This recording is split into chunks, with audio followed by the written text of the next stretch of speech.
Mbote mingi na bino bandeko balandi AKM télévision na TV du peuple RD Congo esika eye RD Congo TV du peuple basangadi bongo na AKM po ite kopesa bino to kosala bino mosala penza ya kafu kafu na bomesano to mesana penza kopesa bino basango kasi sango lelo za mwa lombango pamba te balobaki na biso ete tata ya ekolo akoloba mokolo ya jeudi kasi lelo tozu penza ya mwa lombango alobi akoloba na butu ya lelo kasi kitaki po akoyoka na bayoba mesana penza kobanda sango ya ekolo to koloba mambi penza matali Congo toza bongo na limité esika ya bandeko na biso ya parlementaire debout awo bamesana kobeta be masolo ya politiko kasi totiki penza bino bolanda basango bongo to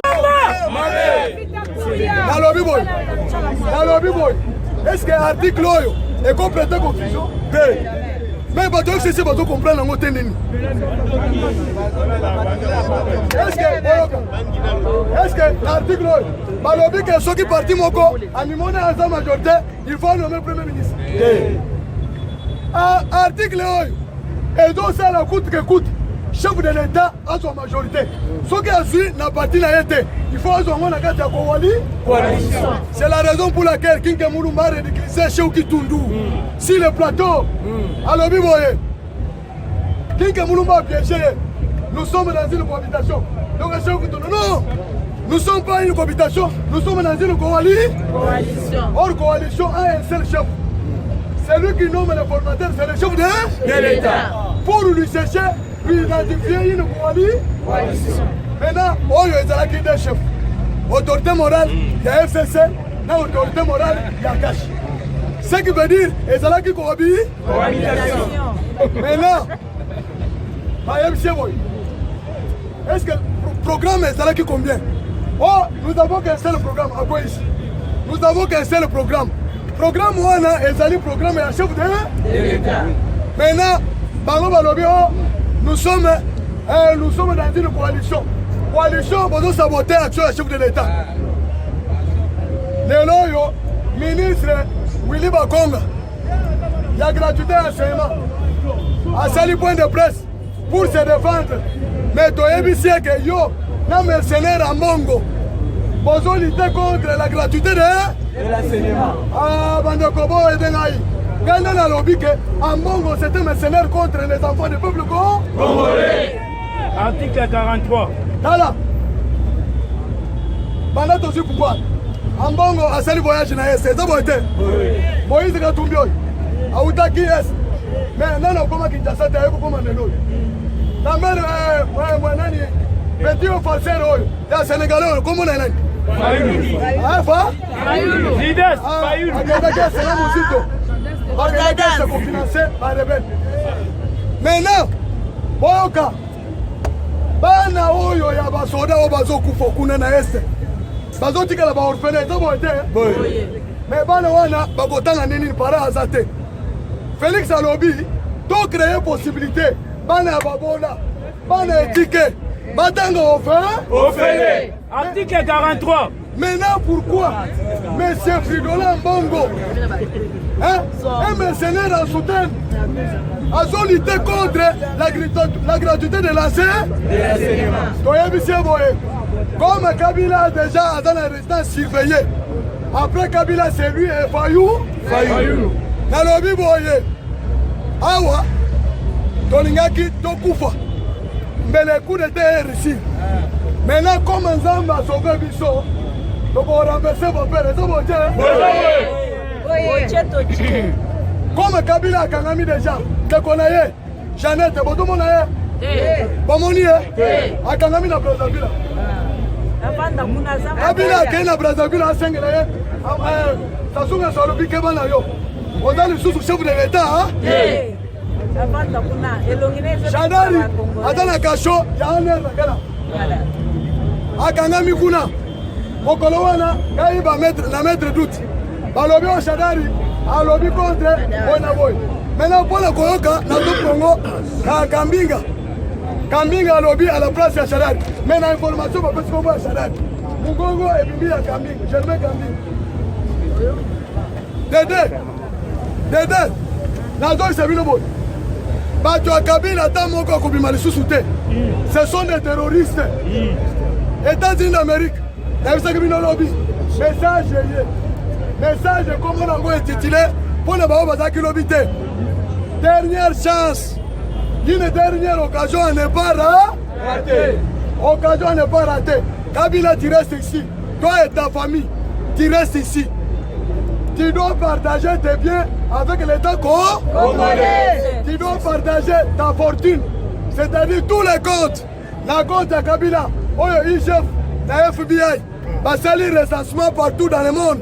On a eu 950 000 milliards de dollars.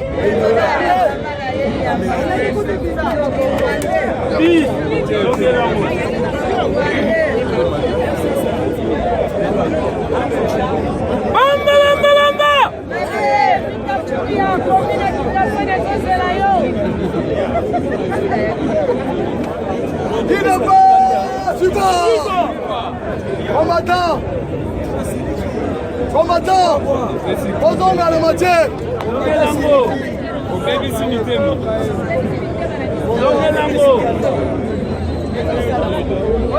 ekopanza makita nyonso ya baimpérialiste bamultinationale barwandais baburundais lisusu na Congo.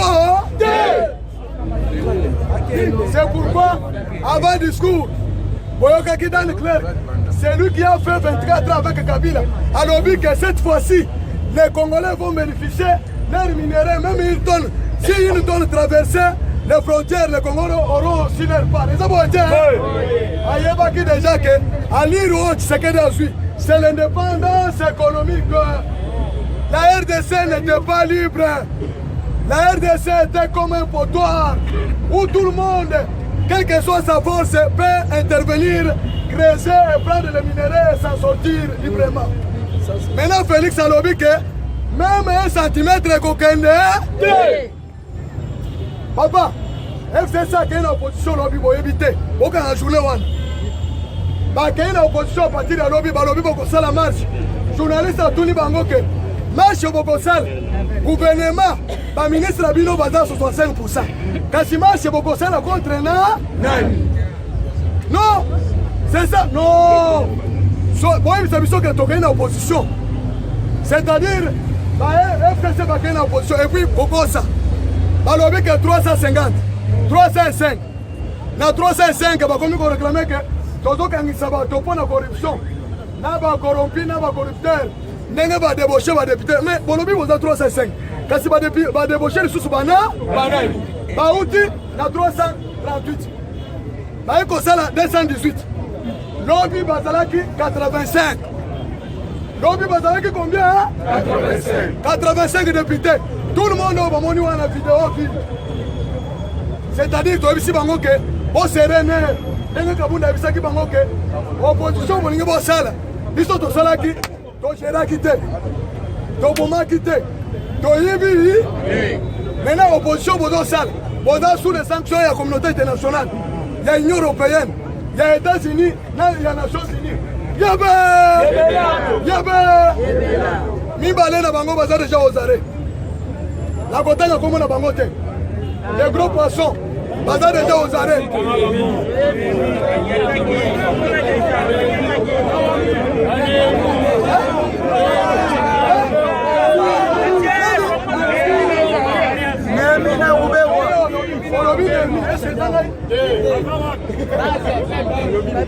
L'arrestation na Kachoyane. Tolobi boye. Makambo sika esali nini? Makambo sika esali nini? Soki osali coup d'état, précis.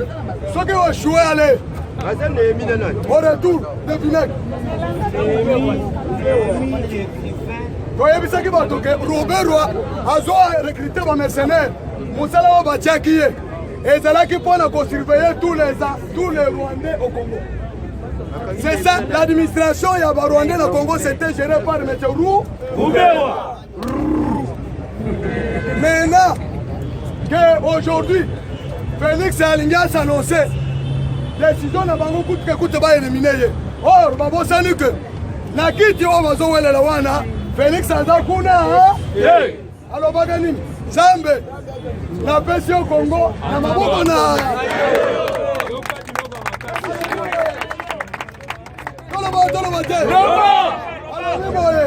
na kiti wana kana longwe yozonga wana okambako est-ce que une guerre adressée contre Nzambe balonga yango Kabila tokangi eskoyo entre sur le plan spirituel na sur le plan physique moyen se déplacer là le sous Bachelini voiture T4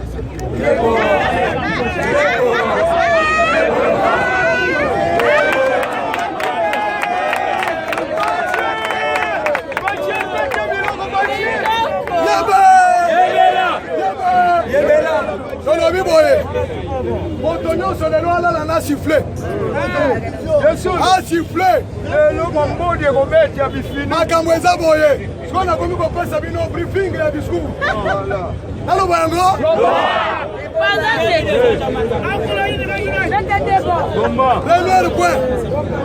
Premier point. Il y a discours. Félix va remercier le peuple congolais pour la réponse positive. Ouais, basali na lancement ya consultation pour la création ya Nyosa sacré. Deux, Félix a causé la déclaration et la nomination et informateur pour identifier la majorité. La majorité n'a jamais identifié. Quand on dit que FCC, Batika a usurpé pouvoir. Moto anomaka a identifié la majorité comme on a info. Informateur. On met en makasi moto a identifié la majorité comme on a informateur. Est-ce que Boïb Sanaï, Banda c'est dans son pouvoir. Est-ce qu'on nomme informateur? C'est-à-dire qu'on nomme informateur et les qu'on respecte la Constitution. On met la voiture Maboko.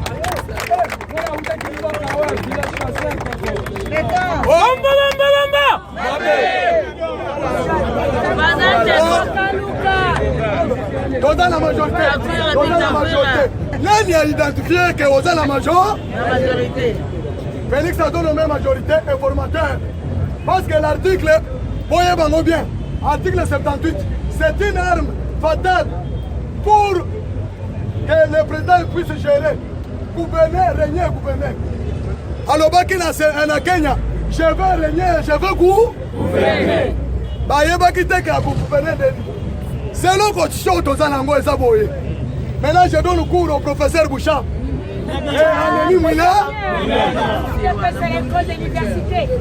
Notre constitution est basée sur les principes du régime semi-présidentiel à caractère présidentiel. À caractère présidentiel. Pourquoi? Balobi Boy, c'est lui qui nomme, c'est celui qui est au-dessus.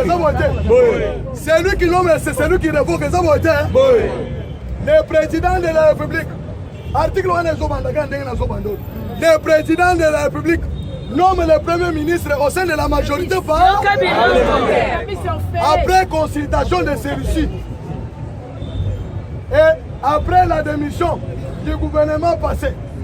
Si cette majorité, on est comme un français, on est un professeur de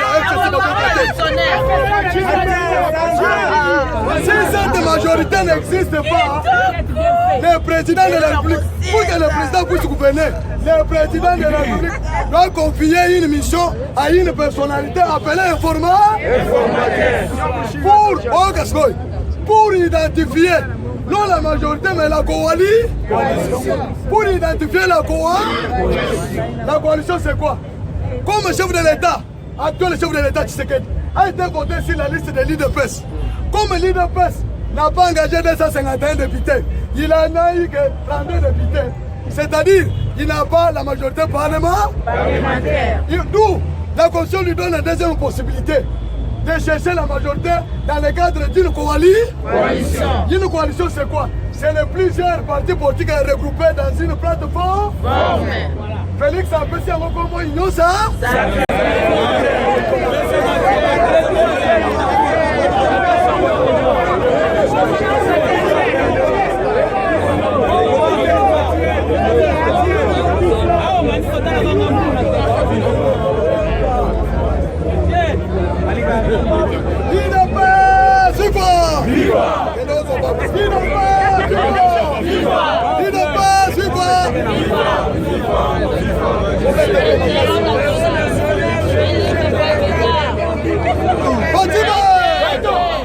Fatima!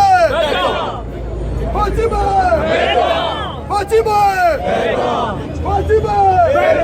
Fatima! On met là Maboko.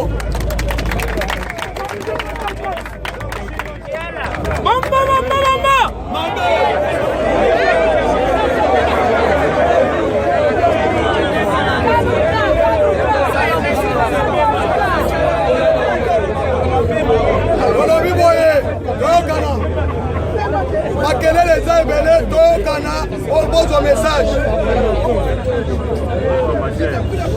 awa ndenge tozala bino boye yebela déjà chef de l'État va s'annoncer ce soir discours ekozala na poko ebutu ya lelo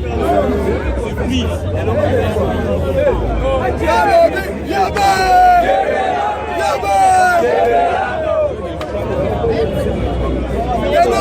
agitation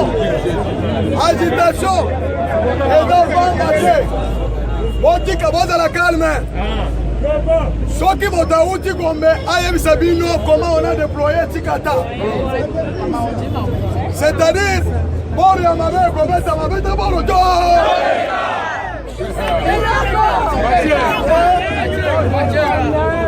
awa opesi mwasali nini Otuna 1713 mercenaires rwandais congolais bakangi bango na Kabinda, enclave de Kabinda. À partir ya lobby Kabila alingi asala coup d'état. Boyoka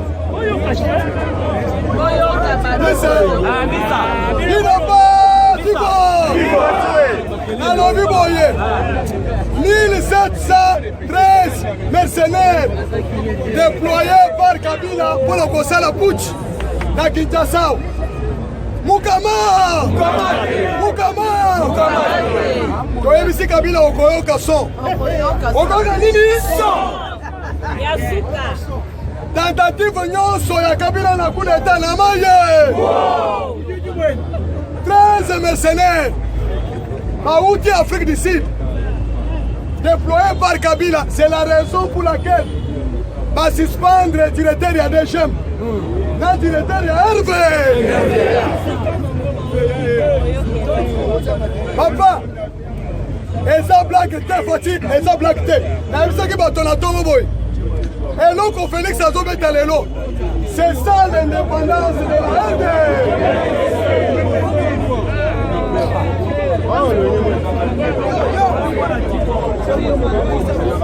Tolobi boye discours ya chef de l'État lelo parce que natina kabino na histoire botela na discours na ye ya le 14 décembre 2019 na congrès alobaki que nos pères de l'indépendance ont donné leur mode de gestion et ça présentait leurs limites. Je vais consulter le peuple congolais afin d'élaborer un autre mode pour un nouveau Congo et le développement de la RDC. Ne ango muni Félix azosala lelo akosala discours parce que Lumumba est allé vite en besogne brutalement sans qu'on préparait terre. Bobengaki Félix c'est Christophe Colomb de l'Afrique. Parce que na kokota pouvoir atambuli monde mobile. Quand vous êtes dans un terrain hostile, il fallait tisser des relations extérieures. Ça va être, hein? À celle diplomatie, à Yebisi Kabila. Kabila Sengi, après passation de pouvoir, Kabila Sengi, mon cher, je vais aller au Kiba. Tu sais que c'est nini? Au Lingo que le Kiba, Salenga décharge. Soit qui va kangion libanda, nana za la quitter. Hein? Bato kangai, oye bitanga la utile bande. Salenga décharge. Kabila yoki bonga lobi, mon cher, je ne voyage pas encore. Salam! Yabé! Pas député. Nous sommes majorité. Nous sommes majorité. Oh, toi dans le gouverneur, nous sommes pas. bokangami mpo bosala diplomatie te parce que bota bafonctionnaire ya leta moyen bobima babloke bango diplomatiquement.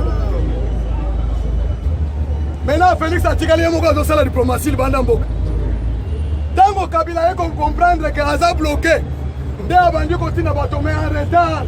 Félix asi abala ye esika nyonso Kabila akomi akende boye basololi balie mbongo abimi babengi Félix eyakao moto wana akoma lisusu awa eloko eleki na Angola boyebi yango te boyoki yango te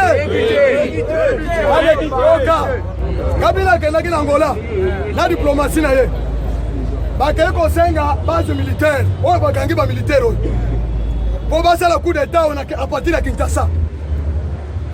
Laurence asengi mbongo apesi mbongo nyo alongwe Lorenzo atie chombo na Fatigue akiti voyage express Luwande oshere bori yango lari yango toka bori tala moto oyo aye boye na boye c'est-à-dire Kabila yebi diplomatie alobi yoka Lorenzo alobi que décision nyonso koto après consultation ngai na koto se yango nde balobi ke tokuta lisusu moto FCC na Angola te bakei na États-Unis d'Amérique bakei kosala lobbying na makolo nsima mokolo ya Fati Beton basengi bango mbongo bapesi mbongo ebele après baye koyebisa bango ke mais politique oyo toza nango nous allons continuer avec Tshisekedi moto abimi ya sika te ayebisi ke nous allons continuer avec les partenariats privilégiés là entre les États-Unis et la RDC bongo basi balie parce que il risque de perdre tout, même sa vie. C'est pourquoi, par tous les moyens, Balingi va donner le pouvoir. Maintenant, je vous informe que tous ces comptes sont déjà bloqués par l'FBI et l'IGF et lutte contre la corruption. Batoya Kabila, Badreze, sanctionné sur la liste de l'Union européenne et des États-Unis d'Amérique. Contre les mamans sont bloqués. Parce que nous avons fait ça force pour ça la guerre. Pas créer rébellion et Zambongo ou dans la côte. Maintenant, on va bloquer en gros. Maintenant, ce Kabila a respiré dans le bombo. A respiré dans le bombo. Mapekisi konyata na pied d'avion. Mapekisi konyata na pied d'avion. Skoyo alobaki ko toko paraliser Congo, ko paraliser Kinshasa ngoy. Fati Beton azobeta borto. Lelo. Volcan rouge. Les Dolobi, peuple congolais à la vigilance. Boyoka. Peuple congolais à la vie. Là, nous avons répété. Dans le peuple congolais à la vie. Peuple congolais à la vie. Chaque dictateur, avant qu'il ait causé la sabotage, les hommes ont dit, Fati Beton, à Zobundaye, mon côté, il fallait un peuple congolais à la Simana.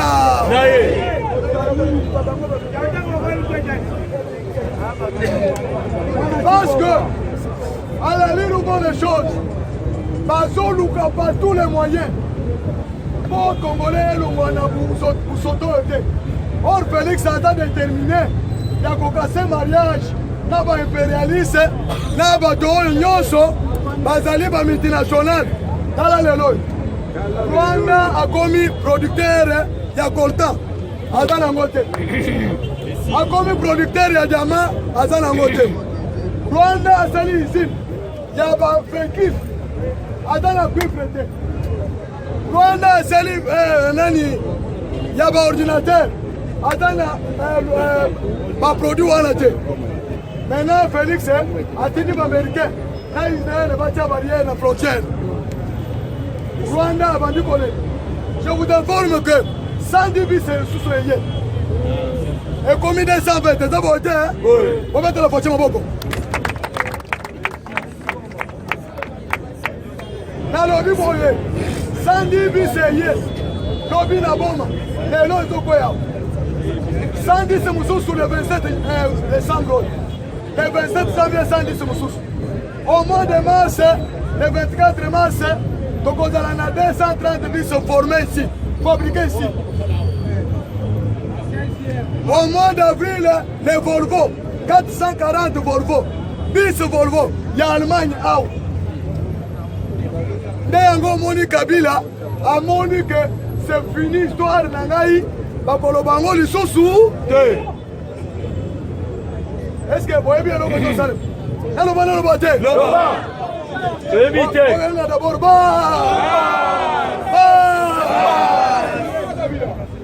je propose à votre information sur Bamba.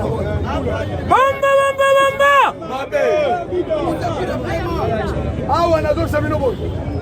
Mon collègue Leno, VARDC, chef d'état-major a signé Mukanda pour la sécurité de Jean-Pierre Mbemba. Jean-Pierre Mbemba. Est-ce que l'état va sonner à Sika ou bien il y a eu un Garawat? Il y avait tous les militaires. Il y a Jean-Pierre Mbemba à Kinshasa. Nalobi boy. Jean-Pierre Mbemba baoti ko notifié na état-major. Kabila abumi lelo sénateur. Sénateur Nazoya. Ba Kabila a empoisonné sénateur Lola Kisanga. Oyo akendaki ko soutenir chef de l'État FCC. Okendaki na consultation. Aza sénateur ya province orientale. Babumi lelo na poison et pas Kabila. Peuple congolais. La minute oyo abandi kosa la menace aboma Jean-Pierre Mbemba parce qu'à mon que si le plan militaire c'est le bras droit à Fatiba chef d'état commandant suprême major allez a signé Mukanda Batouza na basone pas même oyo Kabila na terre oyo sakanaki na Jean-Pierre Mbemba na 2006 yango oyo bapesi ye Batouza na bakomando nyonso. Nalobi boye, c'est là Nalobi boye. Awa, ba freza, on a cause au cause. Je makena le ya. Nyonso sima, ba obada sima voiture, ba pesi bango Jean-Pierre Mbemba. Kutana na Kabila sko Kinshasa yango. Oyo kimaka Kabila kinisaki yo. Parce que azalaki na Perum. To pesi au droit. Aussi sa force nyonso ya Joseph Ka. Esi.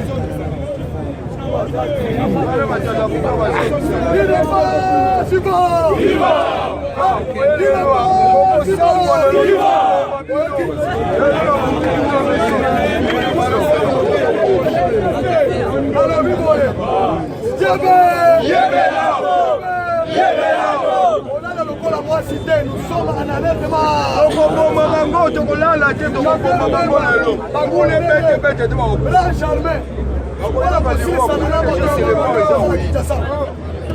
Mukanda signé par le chef d'état-major. Alors que Jean-Pierre Mbemba Batouza na basonaya.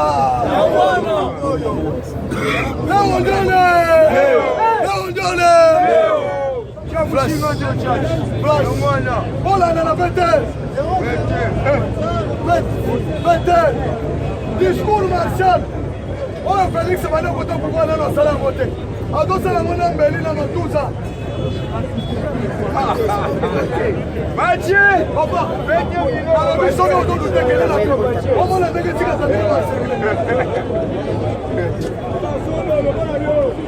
Mathieu, le discours, dans le Congolais, il y a un voté.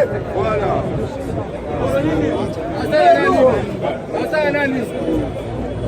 C'est pour vous informer que les jours se ressemblent. Les jours se succèdent, mais ça ne se ressemble plus. Oyo ezara ni mususu, eri asike bandi. Holandi, Augustin Kabila général.